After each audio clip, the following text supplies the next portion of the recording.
everybody. Welcome to the Federal Reserve Bank of New York. Thank you for coming.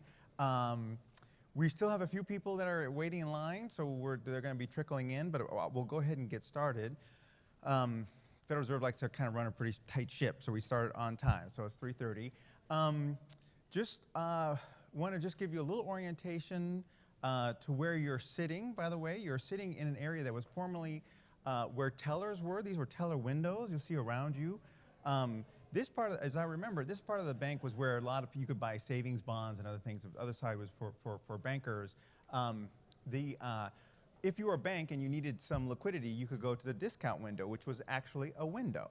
So, and in fact, as you make your way to the bathroom, either through this door or out this way and around the side, you'll see the actual discount window is on display over there. So I did want to orient you that that's where the bathrooms are.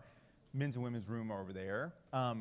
It's going to be a tight fit here. You'll see we're kind of, we thought about maybe 50 to 100 people would want to have a conversation about economic inequality, and 400 of you responded that you wanted to come. So rather than sort of put a limit on it, we wanted to see if we could get everybody in. So we're doing some experiments here. One experiment is to put you in this space where not all of you can see the stage. I apologize to you for that in advance. That's where the video monitors are set up for your benefit. I hope you can still get the feel of the presentations as they're the presenters here. And we do hope that you can stay with us after the two panels and spend some time, grab someone you don't know, maybe talk to one of the researchers or one of the practitioners working on this topic, so you get a chance to sort of follow up with them with some questions. I'd like to say sometimes, the Federal Reserve gets a lot of headlines for monetary policy, and that is a main focus of the institution. But as our president, John Williams, likes to say, that the macroeconomy is made up of many microeconomies, and too many of those microeconomies aren't thriving or living up to their economic potential. And so as an entity, that cares about the macroeconomy, we have to care about neighborhoods, low-income areas in our country, and this is a big focus of the Federal Reserve. Another focus of the Federal Reserve, of course, is to enforce the Community Reinvestment Act of 1977. So to the extent, and you'll hear some of this from the researchers in the first panel, to the extent that some of these, this economic inequality lands in places, in neighborhoods, we are, as a bank regulator, making sure that the nearly $400 billion a year that gets invested into the low-income communities is done in the best way possible by our banking stakeholders into those places to help sort of counteract economic inequality as it manifests over geography. And then in another way, the Federal Reserve cares about economic inequality through our community development function. And so all the reserve banks around the country, including the Federal Reserve Bank of New York, have community development departments that are really focused on how can that ecosystem of investing through community development corporations, through community development financial institutions and other community-based organizations, how can that system work optimally to counteract economic inequality as it manifests in this country. So we care deeply about this topic among multiple aspects of the Federal Reserve as an institution, and you'll hear a little bit about that today. We're going to have two panels. The first panel will be made up of research economists from the Federal Reserve Bank of New York, and the second panel will be focusing on practitioners who are really focused on how do you combat economic inequality. An advisor of mine at Berkeley many years ago used to say that what we did in community development at the Federal Reserve was to bring ideas to people who get things done. And we have some researchers who are going to give us some ideas to kind of think about how does economic inequality manifest in things like through education, through the housing market, through the job market, through other lenses. And then that panel will be led by my colleague Andy Howitt, who I think is over here, right? And that will be our first panel.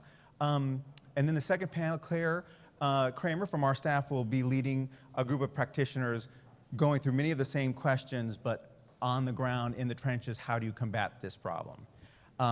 So that's kind of the element. And then the very important part of this is to have a conversation together afterwards. So we hope you can stay for the reception following the last panel. So that's the kind of the orientation. I said before we're doing some experiments. One is to put too many people in a too small of a space. So that's one experiment. The other is that we find we've been trying to step up the number of conversations that are happening in this building around really pressing issues. Last month we brought together art and artists and who were working on how they could help combat economic inequality and revitalize low-income communities. The month before we brought the health sector in the tri-state area together to sort of think through how can the health sector work with anti-poverty to sort of, because in many ways they have the same goals, to improve the upstream social determinants of health. And so we've had that, we're trying to have a steady and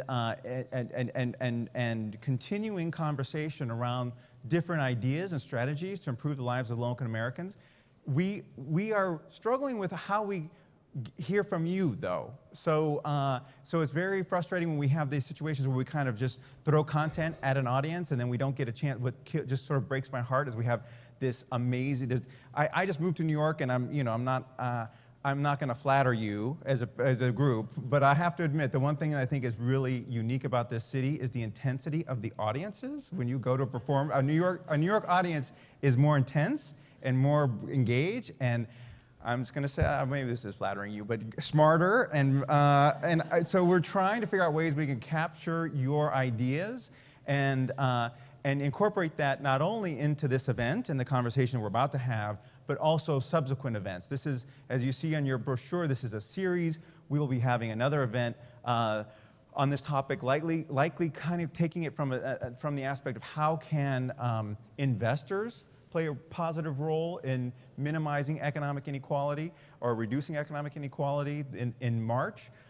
Following a conversation much like this one in May, that we'll bring some of Federal Reserve Bank of New York research to bear with a practitioner angle on it. But this will be a continuing conversation. And so the ideas that you share with us today will not only inform this event, but those subsequent events as well. So with that, I'm going to call my colleague Nora Fitzpatrick, who's going to... Everyone always calls me Fitzgerald. I don't know why, but Fitzpatrick. No, Fitzpatrick, no, I got that. I'm terrible with names. You know, it's just really crazy about that, but you get sort of nervous when you're on stage and you start blanking at someone's last name.